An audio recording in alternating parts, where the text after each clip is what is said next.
إن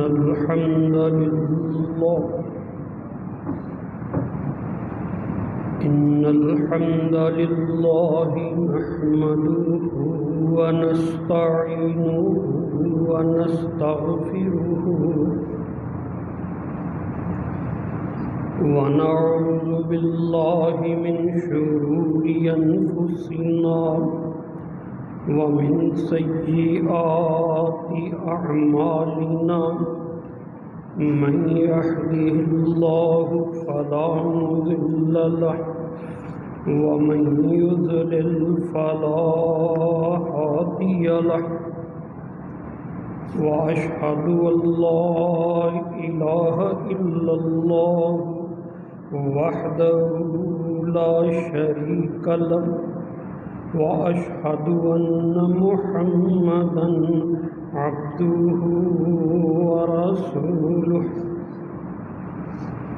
اللهم صل على محمد وعلى آل محمد كما صليت على إبراهيم وعلى آل إبراهيم إنك حميد مجيد اللهم بارك على محمد وعلى آل محمد كما باركت على إبراهيم وعلى آل إبراهيم إنك حميد مجيد رب اشرح لي صدري ويسر لي أمري واحلل عقدة من لساني يفقهوا قولي رب زدني علما أما بعد فإن خير الحديث كتاب الله وخير الحدي حدي محمد صلى الله عليه وسلم وشر الأمور محدثاتها وكل محدثة بدعة وكل بدعة ضلالة وكل ضلالة في النار أعوذ بالله السميع العليم من الشيطان الرجيم بسم الله الرحمن الرحيم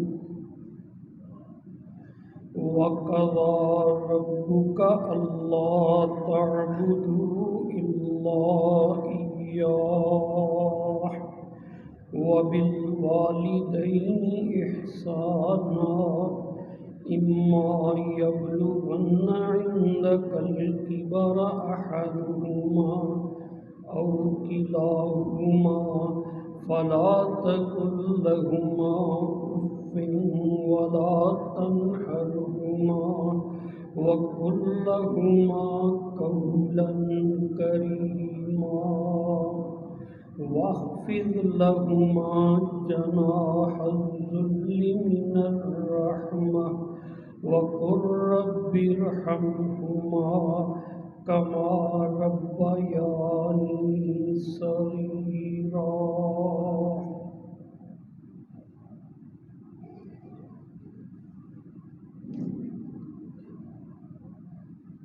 حمد و ثنا مالک الملک اللہ احکم الحاکمین کے لیے ہے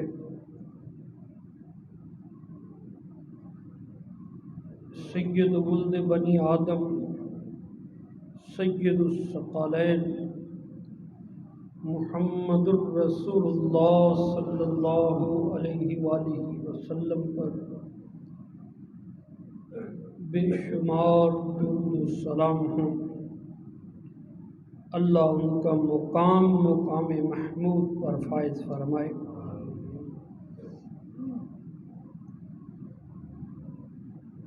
اللہ کریم نے انسان کو پیدا فرمایا،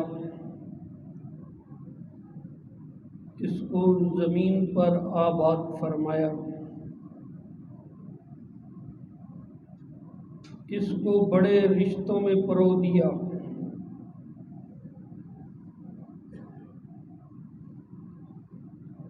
کئی رشتے یہ خود بناتا ہے اور کئی رشتے اس کے پیدا ہوتے ہی اپنے آپ وجود میں آ جاتے ہیں۔ انسان کے جتنے بھی رشتے ہیں، ان رشتہ داروں میں سے سب سے قریبی رشتہ ماں باپ کا ہے۔ اگر رشتے کی قدر و قیمت خلوص کی وجہ سے ہوتی ہے تو یہ بات سچ ہے کہ اللہ کریم نے ماں باپ کے دل میں اولاد کے لیے بے تحاشا خلوص پیدا فرما دیا ہے۔ جو خیر خواہی ایک ماں اپنے بچے کے لیے چاہتی ہے وہ کوئی اور نہیں چاہ سکتا۔ جو ایک فائدہ باپ اپنی اولاد کے لیے چاہتا ہے وہ کوئی دوسرا رشتہ دار باپ کی جگہ نہیں لے سکتا ہے۔ یہ ماں باپ یہ تو اپنے منہ کا نوالا نکال کے بھی اولاد کے منہ میں ڈال دیتے ہیں، یہ تو محنتیں کرتے ہیں، تکلیفیں جھیلتے ہیں، لوگوں کی باتیں سنتے ہیں، بے عزتی برداشت کرتے ہیں، اس اولاد کا پیٹ پالنے کے لیے، اس کو پڑھانے کے لیے، اس کو کاروبار کروانے کے لیے، اس کا گھر بسانے کے لیے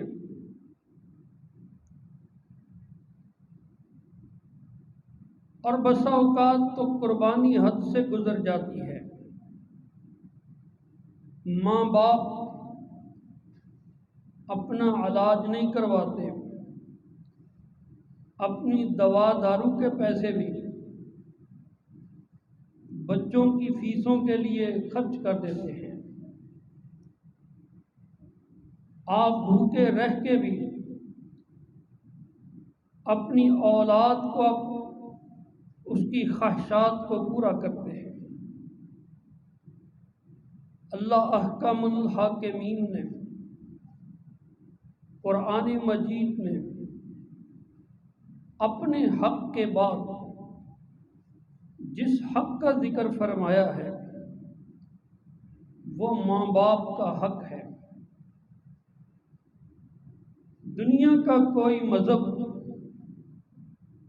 ایسا نہیں ہے جو ماں باپ کی حق دہی کو مانتا نہ ہو، ماں باپ کے مقام کو مانتا نہ ہو اور ان کے احترام کا قائل نہ ہو، مگر جتنا اس پہ اللہ تعالیٰ نے تاکید فرمائی ہے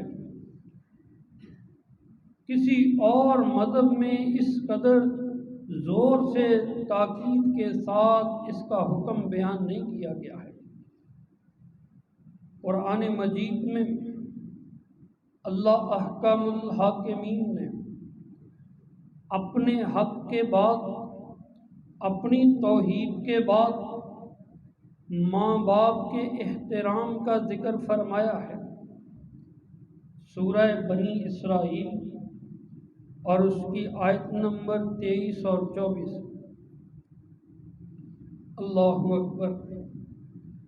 وَقَضَىٰ رَبُّكَ أَلَّا تَعْبُدُوا إِلَّا إِيَّاهُ وَبِالْوَالِدَيْنِ إِحْسَانًا، تیرے رب نے فیصلہ فرما دیا، کوئی شک ہرگز نہیں، کوئی کسی قسم کا شک نہیں، کوئی تعویل کی گنجائش نہیں، رب نے فیصلہ فرما دیا۔ وَقَضَىٰ رَبُّكَ، اور تیرے رب نے فیصلہ فرما دیا، اللہ تعبدوا الا ایاہ، اللہ کے سوا تم کسی کی عبادت نہیں کرو گے۔ سب سے پہلا حق رب العالمین کا، اللہ کی توحید کا، اس سے شرک نہیں کرنا، اللہ کی عبادت میں ملاوٹ نہیں کرنی، یہ سب سے پہلا حق ہے۔ اور اس کے بعد کیا ہے؟ وَبِالْوَالِدَيْنِ إِحْسَانًا، اور ماں باپ کے ساتھ اچھا سلوک کرنا ہے۔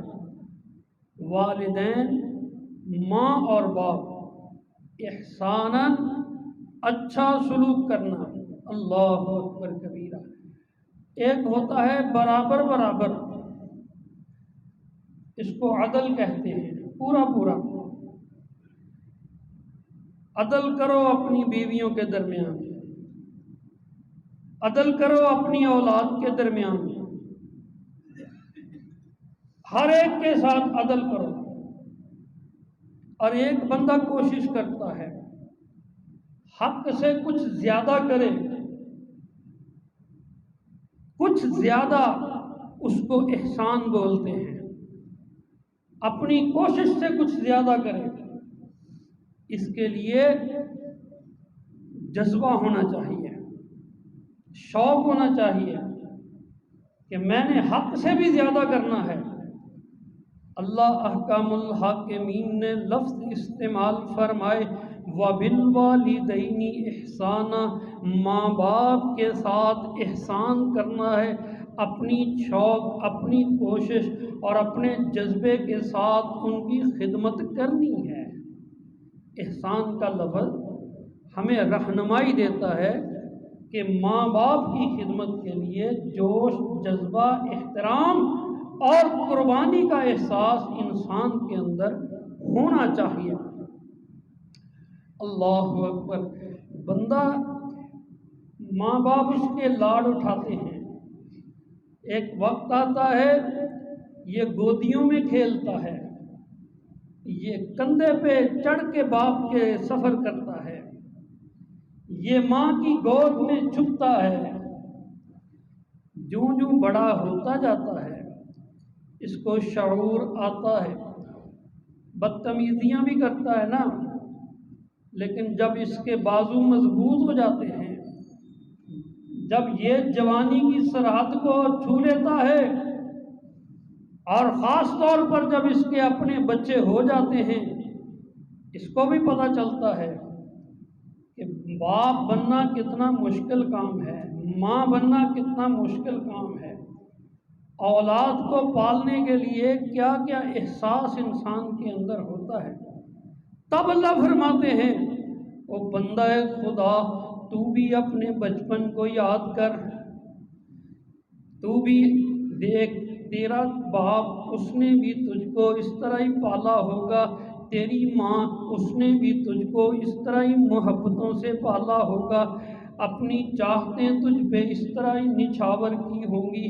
اب یہ بوڑھے ہو گئے، تو جوان ہو گیا، ان کے اعصاب ڈھل گئے، تیرے بازو مضبوط ہو گئے، اب تیری زبان چلتی ہے، یہ بوڑھے آگے سے نہیں بولتے، نہ ہرگز نہیں، ان کے آگے تو نے اونچا ایک لفظ بھی منہ سے ادا نہیں کرنا، ایک لفظ بھی۔ کتنا؟ اما یبلغن عندک الکبر احدہما، اگر تیرے پاس ان دونوں میں سے ایک بھی پہنچ جائے بڑھاپے کو، تیرے پاس تیری جوانی، ماں باپ بوڑھے زندہ موجود، تیرے پاس ماں بوڑھی موجود ہے، خوش قسمت ہے وہ بندہ جس کے پاس اس کی بوڑھی ماں موجود ہے یا اس کا بوڑھا باپ موجود ہے، اما یبلغن عندک الکبر احدہما، اگر دونوں میں سے ایک بھی تیرے پاس بڑھاپے میں پہنچ جائیں، او کلاہما، یا بوڑھے ماں باپ دونوں ہی اللہ تیری خدمت کا تجھ کو موقع عطا فرما دے، فلا تقل لہما اف، کبھی ان کے سامنے اف بھی نہیں کہنا۔ ہاں جی، بحث کرنا، مندہ بولنا، بدتمیزی کرنا، زور زور سے چیخنا ایک طرف رہے، کبھی وہ تم کو سختی سے بول دیں تو نے آگے سے ہائے بھی نہیں کرنی، جو کہہ دیں سن لے، تو نے برداشت کرنا ہے، تیرا مقام نہیں ہے کہ تو ان کے آگے سے اف بھی کرے۔ فلا تقل لہما اف، کبھی ان کے آگے اف بھی نہیں کرنا، ولا تنہرہما، اور ان کو ڈانٹ کے بات بھی نہیں کرنی۔ آج کل کے بچے بھی اللہ ان کو ہدایت عطا فرمائے، سمجھتے ہیں بڑی عقل آ گئی ہے، ابا کو تو پتہ ہی کچھ نہیں ہے، ماں کو تو عقل ہی نہیں ہے۔ ماں باپ سمجھاتے ہیں تو وہ کہتے ہیں ابا جی تانوں کی پتہ ہے، ابا جی آپ کو کیا پتا دنیا کدھر سے کدھر پہنچ گئی، کس لہجے میں اسی باپ کی روٹیوں پہ تم پلے ہو، اسی ماں کی عنایتوں سے تم یہاں تک پہنچے ہو، ان کو کہتے ہو تمہیں کیا پتا۔ ولا تنہرہما، ان کے ساتھ کبھی ڈانٹ ڈپٹ کا لہجہ بالکل بھی اختیار نہیں کرنا، وَقُلْ لَهُمَا قَوْلًا كَرِيمًا، جب بھی ان سے بات کرنی عزت والے لہجے میں بات کرنی ہے، قَوْلًا كَرِيمًا، عزت والا لہجہ ان کے ساتھ استعمال کیا جائے۔ اللہ اکبر کبیرہ۔ نبی کریم صلی اللہ علیہ وآلہ وسلم کے پاس ایک صحابی ہے، کہنے لگے اللہ کے رسول، یہ ماں باپ کا حق کیا ہوتا ہے؟ کیا حق ہے ماں کا، کیا حق ہے باپ کا؟ سیدنا ابو امامہ الباہلی رضی اللہ تعالی عنہ روایت فرماتے ہیں، امام ترمذی رحمۃ اللہ علیہ اس حدیث کو نقل فرماتے ہیں، عن ابی امامہ رضی اللہ تعالی عنہ قال رجل یا رسول اللہ ما حق الوالدین علی اولادہما، اللہ کے رسول ایک آدمی نے آ کے گزارش کی بتائیے صحیح ماں باپ کا بچوں پر کیا حق ہے۔ اللہ اکبر، ہر ایک کے ماں باپ ہیں نا، تو کیا ہے حق ان کا ہمارے اوپر؟ ایک صحابی نے پوچھا اللہ کے رسول ماں باپ کا بچوں پہ کیا حق ہے؟ اللہ کے رسول نے دو ہی لفظ ارشاد فرمائے، دو لفظ فرمایا، ہما جنتک و نارک، وہ ماں باپ تیری جنت بھی ہیں تیری جہنم بھی ہیں، خدمت کر لے تو تیری جنت ہے، گستاخی کر لے تو تیری جہنم ہے، لمبی چوڑی بحث ہی نہیں ہے۔ ماں باپ چاہے تو ان کے ذریعے جنت کو پالے، چاہے تو ان کے ذریعے جہنم کو پالے، ان کی خدمت کر، ان کا احساس کر، ان کا پوچھ، ان کا خیال رکھ، ان کے آرام کی فکر کر، ان کے دوا دارو کا پوچھ، خصوصاً بڑھاپے میں ان کا سہارا بن جا، یہ جنت ہے تیری جنت، تجھے ان کے پاس جنت کی خوشبوئیں آئیں گی۔ اور اگر بدتمیزی پہ اتر آئے، آوارہ گردی، دکھ دینے لگ گیا، اپنے دوستوں کے پیچھے لگ کے ماں باپ کا گستاخ بن گیا، اپنی بیوی کے پیچھے لگ کے ماں کو آنکھیں دکھانے لگ گیا، باپ کے سامنے اکڑ کے کھڑا ہو گیا، پھر سمجھ لے ان ماں باپ کی گستاخی کی وجہ سے تجھے جہنم مل جائے گی، پھر تیرے لیے یہ جہنم ہے۔ دو ہی لفظ ارشاد فرمائے، تیری جنت ہے یا تیری جہنم ہے۔ حق کی بات سمجھ آ جائے۔ اللہ فرماتے ہیں وَقُلْ قَوْلًا كَرِيمًا، ان کے ساتھ جب بھی بات کرنی ہے عزت والے لہجے میں، کوئی ڈانٹ ڈپٹ نہیں، کوئی اف نہیں کہنا، کوئی بحث نہیں، کوئی تکرار نہیں، اپنی بات کرو مگر بے ادبی ہرگز نہ کرو۔ یہ کیسا نوجوان ہے، آوارہ پھرتا ہے، ماں باپ دونوں ہی دروازے کی طرف آنکھیں لگائے بیٹھے ہیں۔ یہ 12 بجے آتا ہے، 1 بجے گھر آتا ہے، آتے ہی بدتمیزی کرتا ہے اور وہ اس کو برداشت کرتے ہیں۔ وہ نماز کا کہتے ہیں، یہ ان کے گلے پڑتا ہے۔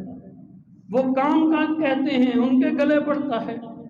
وہ ذمہ داری کا کہتے ہیں، گھر کے کام کا کہتے ہیں، اس پہ نہ کاروبار کرتا ہے، ماں ہے، باپ ہے، وہ پھر بھی اس کے لیے خیر خواہی کا کیے جا رہے ہیں، مرتے مر جاتے ہیں۔ ماں باپ آخری سانس تک اولاد کی خیر خواہی نہیں چھوڑتے ہیں۔ یہ نہیں بندہ بنتا۔ اللہ اکبر۔ اللہ فرماتے ہیں ان کے بڑھاپے میں ان کو دکھ نہ دے، تو نے بھی بڑا ہونا ہے، تیری اولاد نے بھی تیرے سامنے پھر کھڑے ہونا ہے، بڑھاپے میں ان کو دکھ نہ دے۔ وَاخْفِضْ لَهُمَا جَنَاحَ الذُّلِّ مِنَ الرَّحْمَةِ، اپنے رحمت والے، احترام والے، نرمی والے بازو جھکا کے رکھا کر، ذرا ان سے پیار تو کر، تمہیں پتہ تو چلے، ان سے محبت کر، ان سے پیار کر۔ اللہ اکبر کبیر۔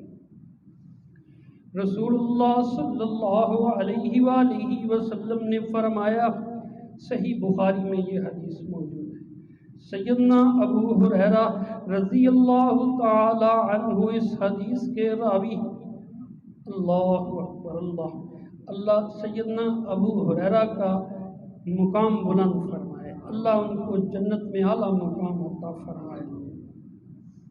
ابو ہریرہ خود آگے کہا کرتے تھے، اللہ کے رسول دعا فرمائیے میری ماں کو اللہ ہدایت عطا فرمائے۔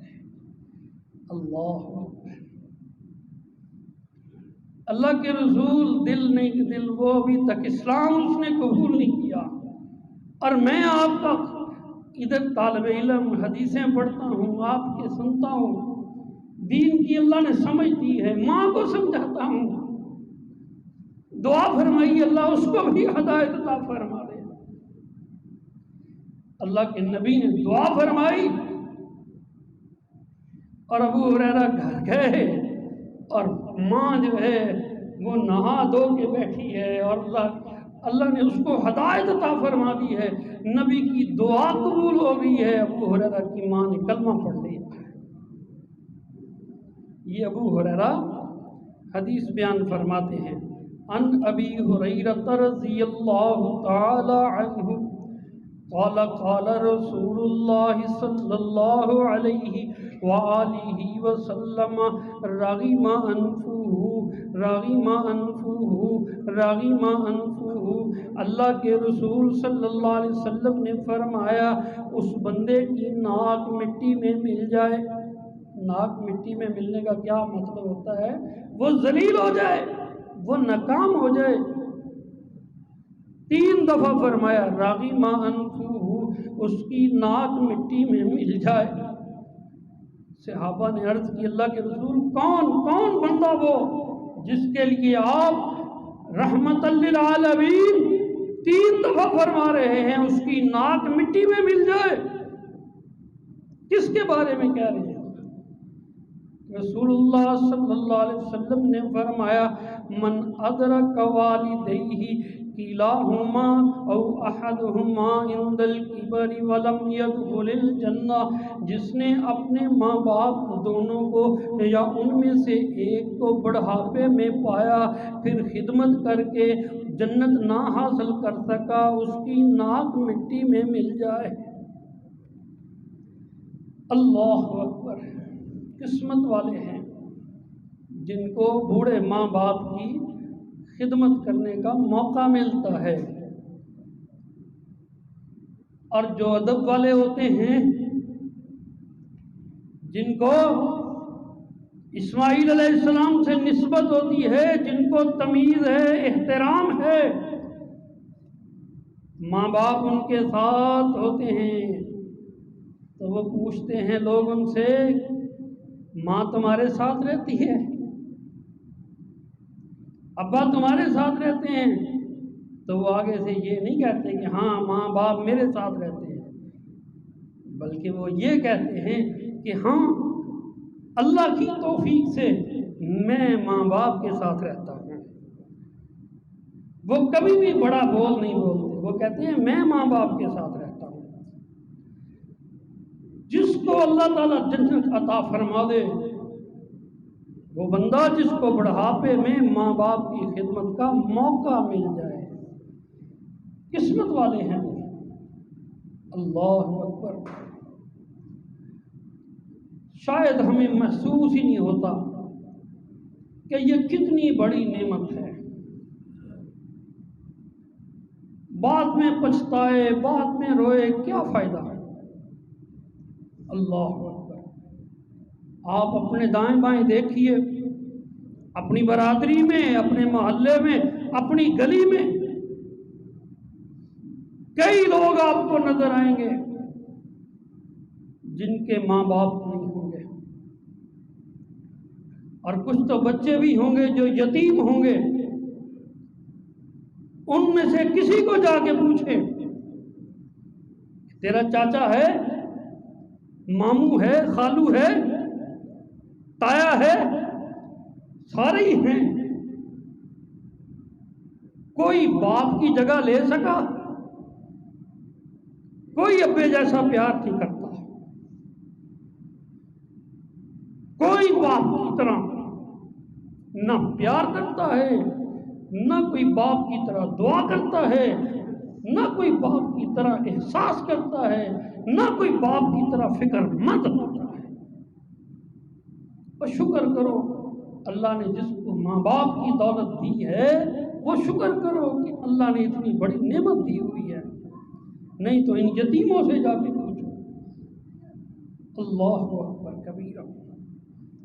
رسول اللہ صلی اللہ علیہ وآلہ وسلم نے فرمایا، اس کا ناک مٹی میں مل جائے جس نے بڑھاپے میں ماں باپ کو پایا پھر خدمت کر کے جنت نہ کمائی، اس کا ناک مٹی میں مل جائے۔ اللہ! بڑی بڑی لمبی دوڑیں لگتی ہیں۔ اللہ اکبر! اولاد کے لیے صحیح کتنی بندہ کوششیں کرتا ہے، کہاں کہاں جاتا ہے،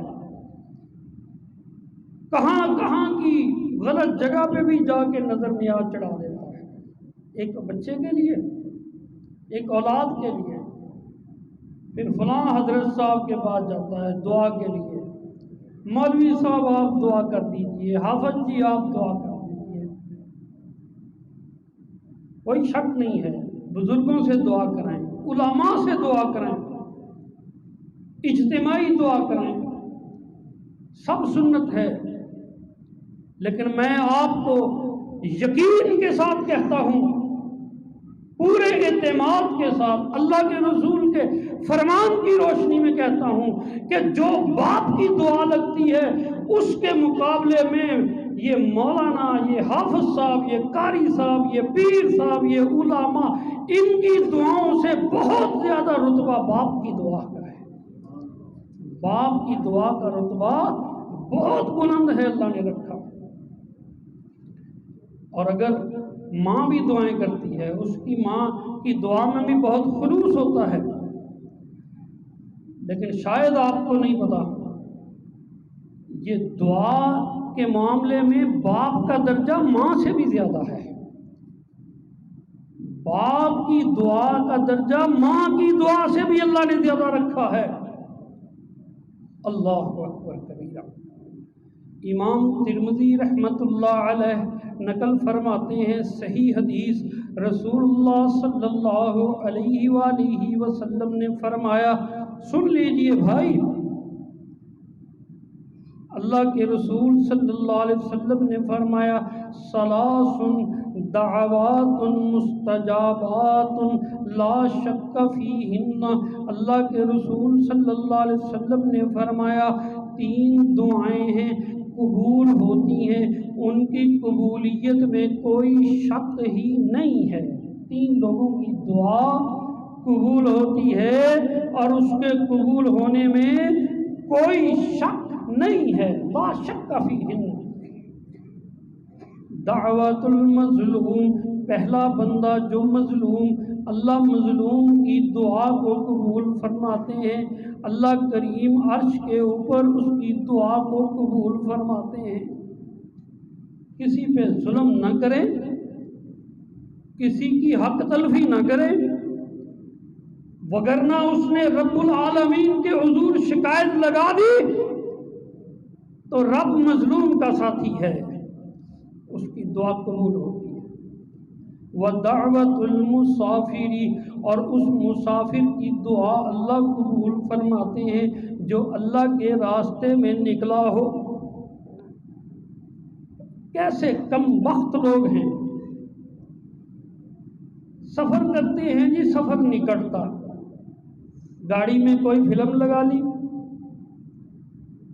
کوئی گانے لگا لیے، کوئی گندی قوالیاں لگا لی، کوئی شغل میلہ لگا لیا، اور تو مسلمان ہے، نبی صلی اللہ علیہ وسلم کی سیرت کو نہیں جانتا. اللہ کے رسول سفر میں نکلتے تھے تو سفر کے دوران ہی اللہ کے رسول دین کی باتیں سمجھاتے رہتے اور اونٹنی پہ بیٹھے بیٹھے ہی نفل ادا فرماتے رہتے ہیں.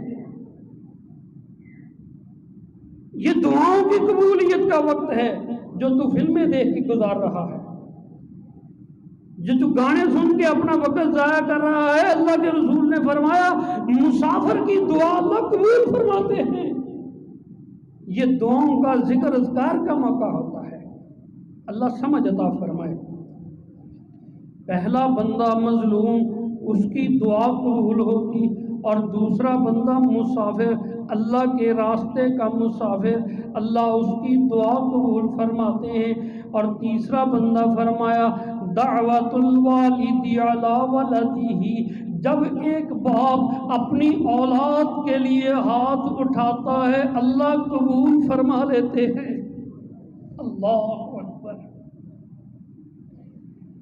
آپ نے تو والد کا مقام ہی نہیں سمجھا. اللہ سے پوچھئے والد کا مقام کیا ہے. باپ، قرآن مجید میں اتنے رشتہ داروں کا بیان ہے، ایک باپ کا رشتہ ایسا ہے، اللہ کریم نے قرآن کریم نے باپ کی قسم اٹھائی ہے. باپ کی قسم اٹھا کے اللہ نے بات کی ہے. 30ویں پارے میں اللہ نے فرمایا نا سورۃ البلد میں، اللہ احکم الحاکمین فرماتے ہیں لا اقسم بہذا البلد وانت حل بہذا البلد ووالد وما ولد. قسم ہے اس مکے والے شہر کی، آپ اس شہر کو فتح کرنے والے، ووالد، اور اللہ فرماتے ہیں قسم ہے مجھے باپ کی، والد کی قسم. والد کا مقام اللہ کی نظر میں کتنا ہے، اللہ نے تو اس کی قسم اٹھائی ہے.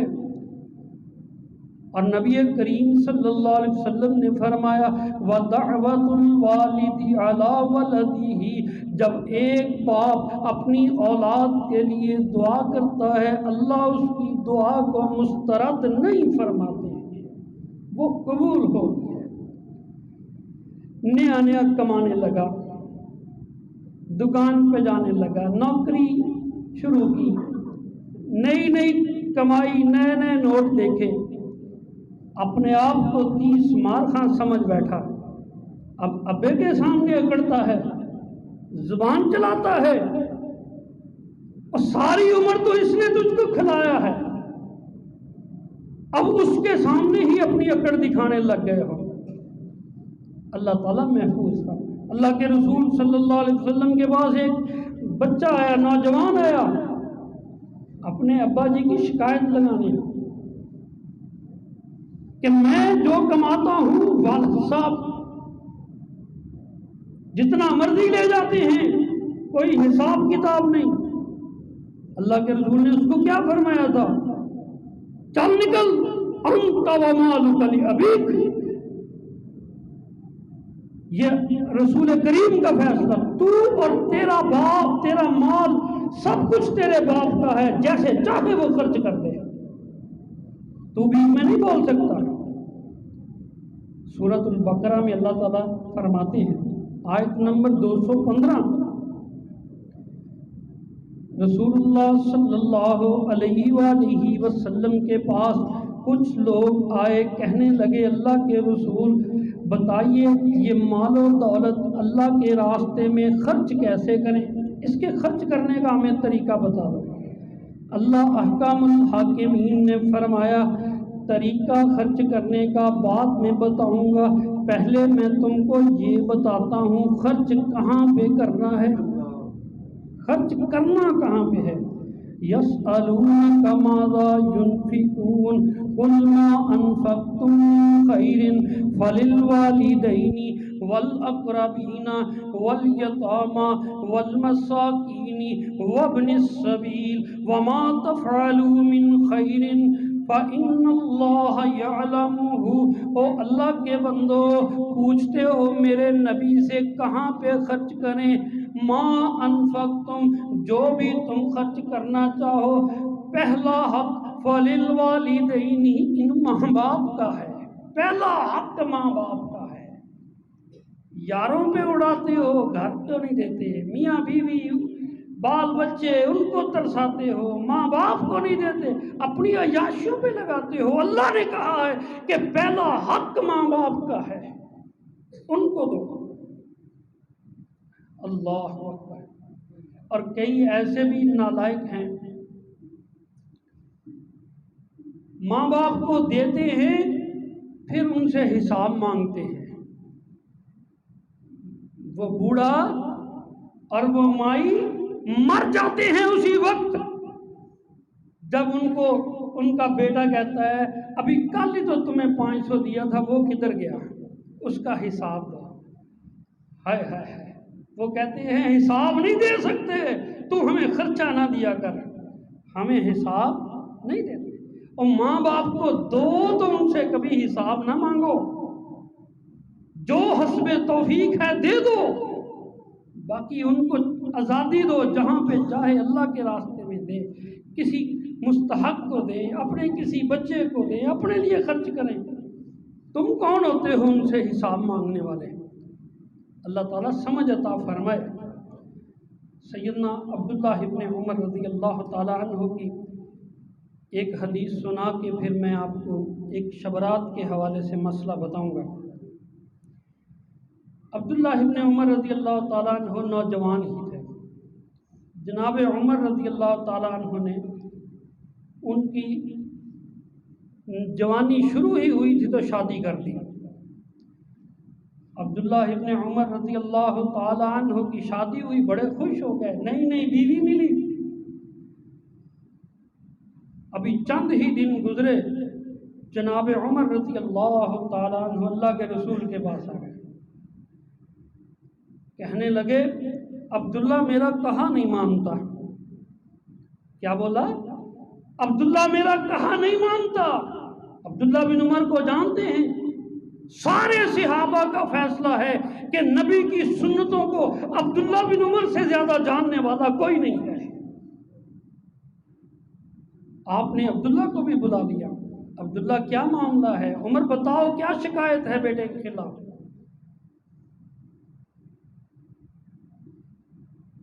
عمر کہنے لگے میری نیت تو یہ تھی کہ یہ آپ کے پاس بیٹھا کرے گا، حدیثیں سیکھا کرے گا، سنتیں جانا کرے گا، مگر جب سے اس کی شادی کی ہے یہ اپنی بیوی کے پیچھے ہی ہے۔ اب اس کی ادھر توجہ کم ہو گئی ہے، میں اس کو کہتا ہوں اپنی بیوی کو طلاق دے دے تو یہ میرا کہا نہیں مانتا۔ آپ نے پوچھا عبداللہ کیا معاملہ ہے؟ تو عبداللہ نے کہا اللہ کے رسول مجھے وہ پیاری لگتی ہے، مجھے وہ اچھی لگتی ہے۔ کس کے حق میں فیصلہ فرمایا؟ آپ نے فرمایا عبداللہ جیسے تمہارا باپ کہتا ہے اس کو طلاق دے دے۔ عبداللہ ابن عمر نے اپنی بیوی کو باپ کے کہنے پہ طلاق دے دی، اور پھر جناب عمر کے مشن کی طرح عبداللہ ابن عمر امت کا بہت بڑا فقیہ اور سب سے بڑا عالم بنا۔ تو میرے بھائی اگر باپ کو یہ حق بھی ہے کہ وہ اپنے بیٹے کو کہہ سکتا ہے کہ اپنی بیوی کو طلاق دے دے تو وہ پابند ہے اس کو طلاق دینے کا۔ ماں باپ کے اختیارات ختم نہیں ہوتے۔ اللہ تعالی ہمیں سمجھنے کی توفیق عطا فرمائے۔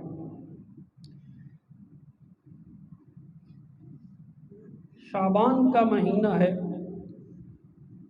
اللہ کے رسول صلی اللہ علیہ وسلم اس مہینے میں رمضان کی تیاری فرمایا کرتے تھے، کثرت کے ساتھ نفلی روزے رکھا کرتے تھے، اور رسول اللہ صلی اللہ علیہ وسلم نے یہ بھی فرمایا ہے کہ جب شعبان کے مہینے کا آخری دن ہو تب روزہ نہ رکھا جائے تاکہ اس کو رمضان کے ساتھ جوڑا نہ جائے، خلط ملط نہ کیا جائے۔ تو یہ تو اس کی ایک فضیلت ہے کہ اللہ کے نبی اس میں تیاری فرمایا کرتے تھے اور نفلی روزے کثرت سے رکھا کرتے تھے۔ بعض لوگوں کو کچھ علمی مغالطات ہوئے ہیں، انہوں نے شعبان کی 15 تاریخ کو شب بارات قرار دے دیا، کہتے ہیں کہ اس رات مقدر کے فیصلے ہوتے ہیں۔ نبی کریم صلی اللہ علیہ وآلہ وسلم کی ایک حدیث بھی اس ضمن میں بیان کی ہے۔ بھئی یہ غلط فہمی ہے، قرآن مجید میں اور نبی کریم صلی اللہ علیہ وآلہ وسلم کی احادیث میں شبرات کا کہیں ذکر نہیں ہے۔ ایک حدیث ہے اور وہ ضعیف ہے۔ قرآن مجید میں ہے کہ مقدر جو لکھا جاتا ہے وہ لیلۃ القدر کو لکھا جاتا ہے، اسی لیے اس کو لیلۃ القدر کہتے ہیں۔ اور قرآن مجید میں جہاں یہ ذکر ہے انا انزلناہ فی لیلۃ القدر کہ وہ جو مقدر والی رات ہے اس کی نشانی یہ ہے کہ اللہ نے اس میں قرآن کریم نازل کرنا شروع کیا، اور ساری امت متفق ہے کہ قرآن کریم کا نزول لیلۃ القدر میں ہوا۔ اور اسی طرح انا انزلناہ فی لیلۃ مبارکۃ، ہم نے اس کو برکت والی رات میں نازل کیا، وہاں بھی قرآن مجید کے نزول کا ذکر ہے۔ اس لیے اس کو غلط فہمی میں نہیں پڑھنا چاہیے۔ یہ جو تقدیر لکھی جاتی ہے، یہ جو تقدیر کے فیصلے ہوتے ہیں، یہ لیلۃ القدر میں ہوتے ہیں۔ ترمذی شریف کی ایک روایت میں ہے کہ 15 شعبان کو اللہ کے رسول صلی اللہ علیہ وسلم جنت البقیع کی طرف دعا کرنے کے لیے نکلے۔ اس حدیث کی سند میں ایک راوی ہے حجاج بن ارطاط۔ امام ترمذی نے خود لکھا ہے، محدثین نے خود لکھا ہے کہ یہ حدیث ناقابل اعتبار ہے، ہم نے صرف آپ کو ادھر ذکر کی ہے، ساتھ ہی اس کی کمزوری بھی بتائی ہے تاکہ سب لوگوں کو پتہ چل جائے کہ اس پر عمل کرنا درست نہیں ہے۔ میرے بھائی، یہ جو 100 رکعت کی نماز ہوتی ہے اس کا بھی کوئی صحیح سند سے ثبوت بالکل بھی نہیں ہے، اور پھر انتہائی ایک عجیب و غریب ہم نے رسم و رواج کا دین بنا لیا۔ پہلے وہ پٹاخے چھوڑتے تھے، شور مچاتے تھے، اور پھر اب وہ قبرستان جانا شروع ہو گئے، اب تو پھر قبرستان میں جشن منانا شروع ہو گئے 15ویں شعبان کو۔ دن بہ دن معاملہ بڑھتا ہی جا رہا ہے۔ یہ رسم و رواج، یہ طور طریقے نہیں ہے۔ زیادہ سے زیادہ اگر کوئی آپ کرنا چاہے تو آپ روزہ رکھیں۔ اللہ کے رسول شعبان کے مہینے میں روزے رکھتے تھے، نفلی روزہ رکھیں۔ باقی یہ شور شرابہ پٹاخے ہندوؤں کی نقل ہے، کیونکہ ہندو وہ اپنی مناتے ہیں کہ جب ان کی جو دیوی آتی ہے وہ دولت کی دیوی، اس کے وہ وجہ سے چراغاں کرتے ہیں اور سب کچھ کرتے ہیں، اور مسلمان ہندوؤں کے ساتھ رہ کے انہوں نے بھی شبرات کے موقع پہ وہ دیوے جلانے شروع کر دیے اور چراغاں کرنے شروع کر دیے۔ یہ سب کچھ ہم ادھر انڈیا سے لے کے آئے ہیں۔ اللہ تعالی ہمیں اپنے دین پر عمل کرنے کی توفیق عطا فرمائے۔ عبادت کا ذہن رکھیں، نیکی کا ذہن رکھیں، ان رسم و رواجوں کو چھوڑیں۔ یہ تحفے تحائف اور اس کے اوپر ناراضگیاں اور یہ جو میٹھے اور بانٹے اور یہ سب کچھ، ان کا شریعت میں کہیں بھی ذکر نہیں ہے۔ اللہ تعالیٰ سمجھ عطا فرمائے۔ آخر دعوانا ان الحمد للہ رب العالمین۔